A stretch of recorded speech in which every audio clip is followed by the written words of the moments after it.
Y'all, if you're a mom and you're on the housing choice voucher, you want to stay here and listen to me.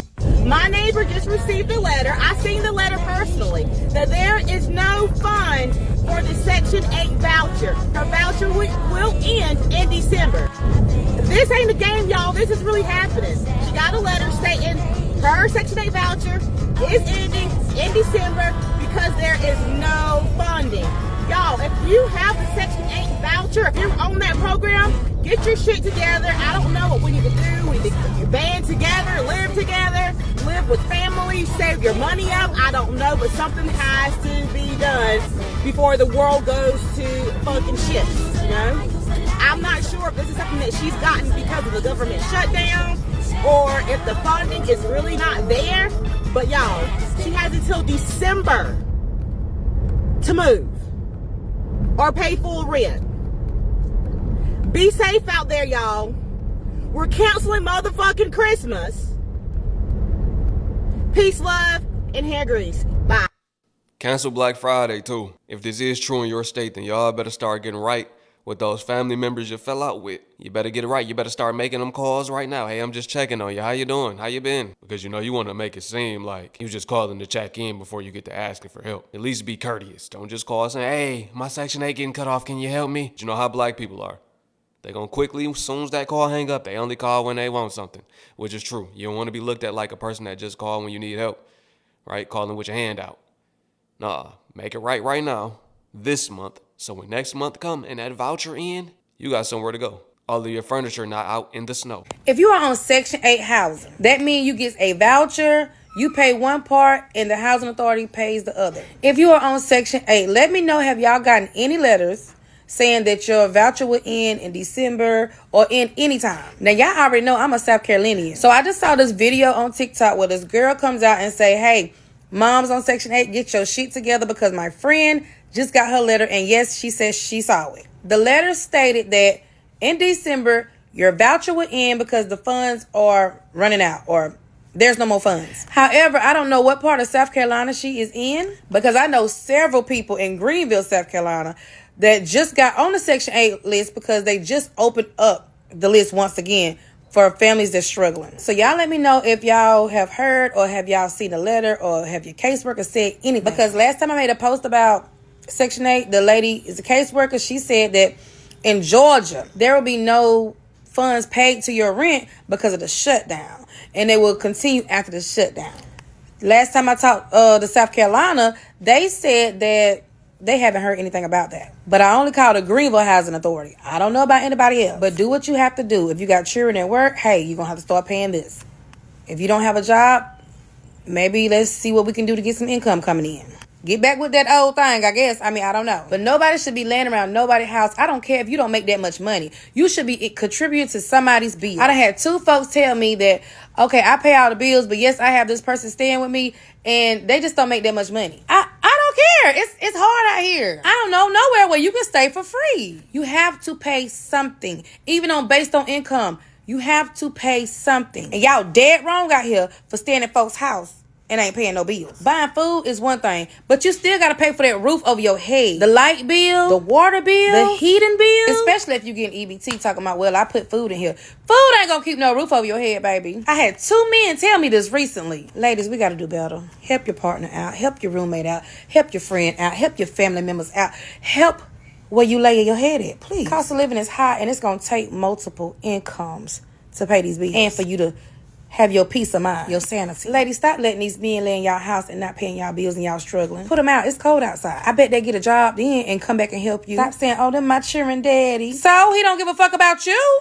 or them damn children. But he laying in there rent free while you over there struggling. Wonder when that dang on EBT gonna come back out. It's time to get a backup plan. Shit getting real out here. And it's cold. That's right. As a grown man, you shouldn't be sitting up playing no games. Because when them bills come, they ain't playing no games. They want to get paid. They not being lenient. Nah, you don't pay, you won't have a place to stay. Y'all gotta hit them with them same rules. Listen, you're gonna have to contribute something. If the rent $300, I need $150. If you can't make $150 in a month, there's a more serious problem on your hands than we need to discuss. But yo, drop in the comment section below. This has been governed and handled on a state-to-state level. One state might be different than the other, so y'all comment below what's going on in your state. YT, I'm from this state, and the vouchers will end in December, or look, I'm on Section 8 and I haven't heard nothing about that. In my state, they're not doing that. But we just want to know for clarity because the government not giving us too much clarity. Everybody trying to figure it out. We all trying to piece it together what's going on. I think even the government themselves are confused. To the people that's on Section 8 right now, I'm going to need y'all to get the fuck off. Y'all been on Section 8 for about 5, 10, 15, 20 goddamn years. It's time to get the fuck off. Half of y'all walking around with your lights cut off. Half of y'all walking around with no food in your goddamn house. Half of y'all running around asking family members, friends, outsiders, and all types of shit, can y'all borrow some goddamn money? Your rent only motherfucking $50 to what? $300 a month? If that? Half of y'all gotta go to rent court. And then when you get to rent court, you wonder why your goddamn rent is $1,000 because you ain't paid in months. Like, what the fuck is you doing with that money? Hell, if you on Section 8, you should be living your motherfucking best life. Your best life. Your pantry should be filled up. Your refrigerator should be filled up. You should be on vacation at least once or twice out of a goddamn month. You should be saving up money. You should have 2 cars, maybe even 3, parked in the front of your goddamn house or apartment. Like, what the fuck is y'all doing? It's really sad that a lot of y'all don't like to pay regular goddamn bills. Y'all see a person like me and other people out here paying regular bills, ain't never been on Section 8 a day in their life. We out here grinding, getting it. For the ones that really need it, I ain't talking about y'all. I'm talking about the ones that like to abuse the motherfucking system. That shit is crazy. Grinding. We the Clips. We grinding.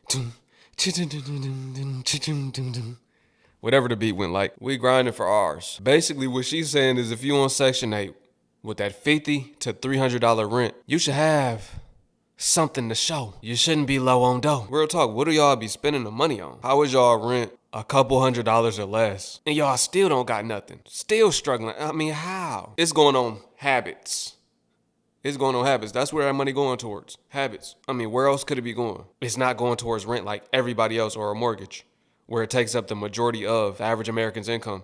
That's not the case for y'all, so where is that money going? This is a serious question. If it's not going towards what I just named, you got a strong habit, then I don't know what to say. I don't understand it. Y'all need to put down the smoky and put down them drinks, cause it can't be going towards nothing else. Stop losing your money on the dice. You will have something.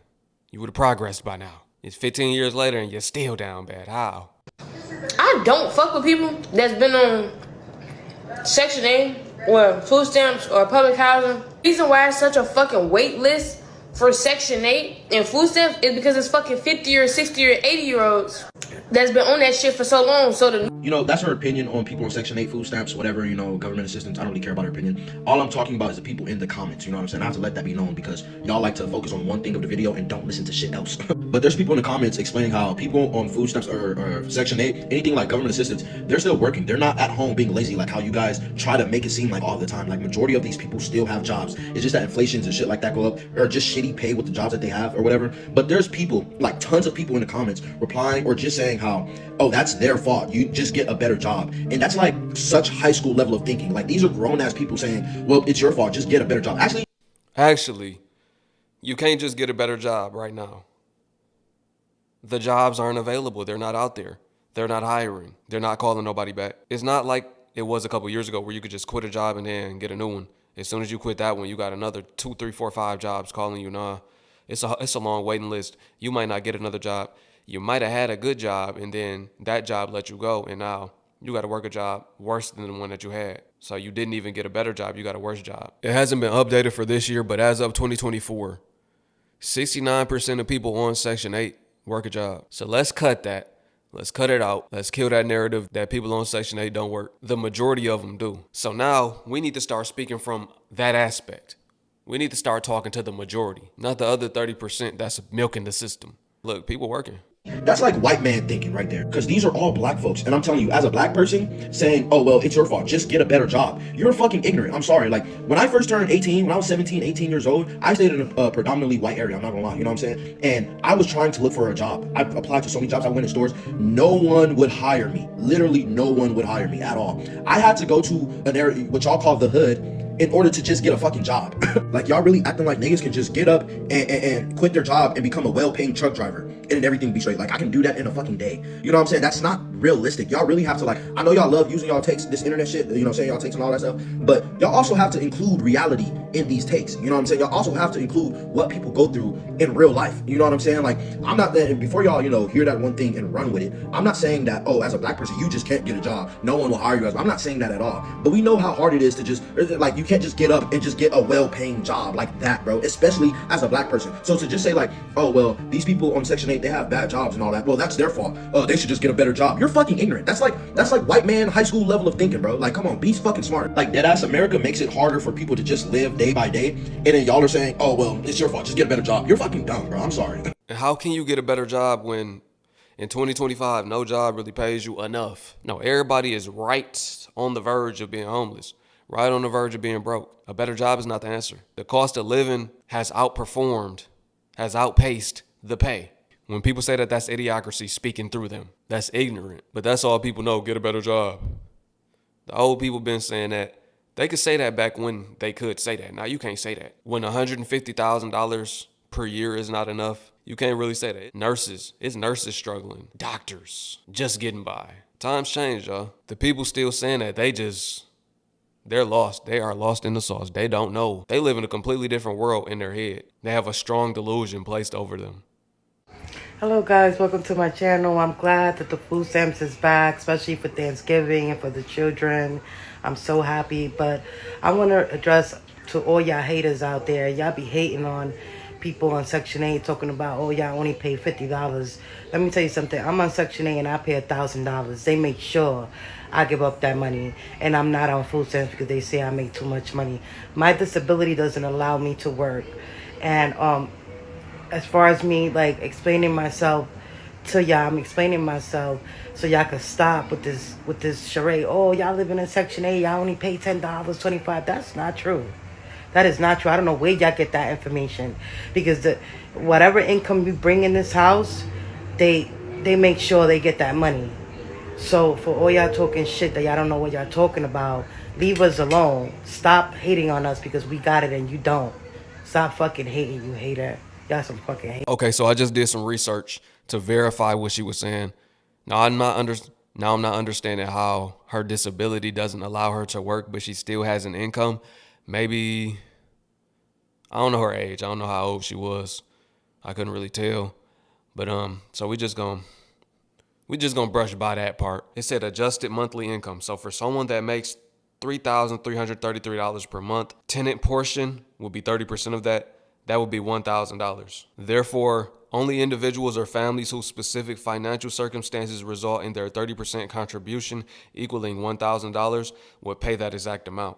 The actual number is not tracked centrally and will fluctuate constantly. So we can't throw everybody in the same box either, saying that they pay between $50, $300 per month, because some people pay $1,000, some people pay probably more than that. They just don't make enough. Hey, I didn't even know that though. I didn't know you could make $3,000 and still be on Section 8. I ain't know that. I learned something new. Section 8 do got that stigma because most of us, the people we knew on Section 8 growing up, they didn't work, they didn't make a dime, and the rent was low. That's why we all have this in our head. But we've been sold a lie, technically. Technically, the information that we have is coming from a biased standpoint, and it's an ignorant standpoint too, because that's not everybody's scenario. So y'all thought y'all was upset about the SNAP benefits being cut off. Wait until January 2026. You know what's going to happen come January 2026? He is going to hit the Section 8. He had said at one point he going to give people 2 years to get off Section 8. Now, what I'm hearing is now that come January 2026, those that are on Section 8, either you're going to find a job and move somewhere else, or you're going to be kicked out. Okay? Now, some exceptions will be those on disability. Okay? But if you been living on Section 8, your mama lived on Section 8, your grandmother lived on Section 8, oh, it's getting ready to stop. Because your leader, the one you put into office, It said come January 2026. You know what's going to happen come January 2026. And it's no laughing matter. People are already not getting their SNAP. People are already probably getting a lower price, lower income on EBT. Now he's getting ready to hit Section 8. Section 8. And for those that don't know what Section 8 is, Section 8 is living in apartments, living in houses for low-income people. And the landlords are paid through the government, right? And there's certain criteria, I assume, you have to meet in order to live in that type of property, right? Now, the Section 8 being worked on, people being kicked out, the government stopped paying. So these people, they'll rent a property, they want to find somewhere else to rent to. Okay? It's a lot of people in America. It's a lot of people in these United States that are on Section 8. There are people on Section 8 in every state. Okay? It is going to affect everybody that's on Section 8. And this is going to affect the property owners because they're not getting money. It's going to affect the real estate investors because they're not getting money. Y'all, the curtain has failed. The curtain has dropped. Talk to him, Granny. Let him know. Get that word out, because this is something your neighbor next door might not have heard about. Now look, this will affect the property owners. It's not a good time to be a Section 8 landlord. It's a stressful time not knowing what's gonna happen, especially if you are all 100% Section 8 based. If that was your bread and butter, hard times might be coming, or you may have to find those that are able to pay market rate rent. That way you have a diversified portfolio. You might want to do half Section 8, half market rate tenants. That's just a suggestion. Or start building up some type of waiting list with those that are looking to rent come January on forward. In case you have to kick out some of your old tenants, you could have people take their place and still get your income as you need it. As always, family, drop your comments in the comment section below. Let me know what you thought about this video. Let me know what the changes are in your state. Let us know where things are, how things stand as far as the Section 8 vouchers and the HUD program in general, low income housing, etc. The whole nine. Let us know where it stands and what you know. The comment section is a safe space for everybody to share their thoughts, comments, and opinions, as well as go back and forth debate so that we can come to an understanding. I'm not saying that I know it all. I'm just here to give y'all what the people are saying and my input as well. I appreciate y'all for watching. Peace to my Hebrew fam. Shalom. I'll catch y'all on the next one.